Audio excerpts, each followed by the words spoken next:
back in the London taxi. We are crawling through some horrendous traffic in central London, around Parliament Square. But Howard, so many great questions coming in. You'll like this one. This question says, I love Howard, but my question is, how will the current significant Transport for London debt be addressed and inherited by you as Mayor and Reform UK? Well, we've got 4 years to actually manage the economy of there is £20 billion to manage, and I believe that what's happening at the moment, there's a lot of woke sort of pet projects that Sadiq Khan has introduced, like changing the names of stations or adding nations in various languages, like Islamic names. What we need to do is get rid of this woke rubbish, these pet projects, and I bet you we can save something like 10 to 15%.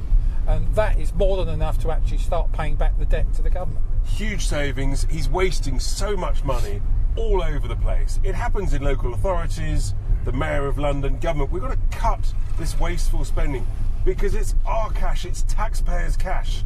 So we know how to spend money wisely and sensibly. And of course, we've got to get the London economy growing again.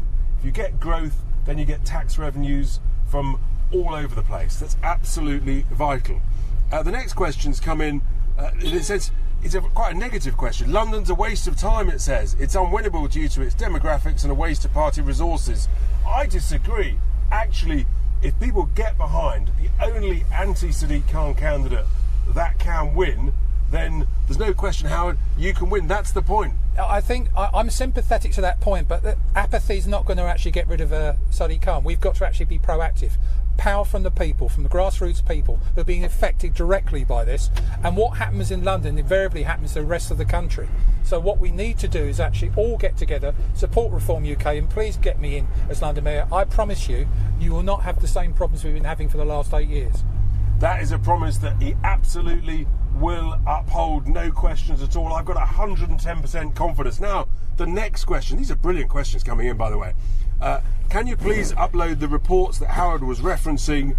We need to spread the evidence, the data, and trust it. Quite right. So we can do that, can't we? Absolutely right. And the latest one is a classic example. The cost of ULEZ per year is approaching 800 million. Let's not be beat about the bush. But this is a modelling thing. It's about £1 billion a year. ULEZ is costing London's economy. The GDP, the gross domestic product of London, is impacted to the tune of 1 billion. All down to Sadiq Khan's idealistic approach to believing that he's cleaning up the air. He's not doing that for cleaning up the air. He's doing it to do a cash grab, and he always picks on the easy target, drivers. It's the least well off, the lowest paid, who suffer the most as a proportion. It's utterly disgraceful, and yes, we will upload these reports and more evidence onto our website, coxforlondon.uk. That's the place to go. We'll get all the data up there.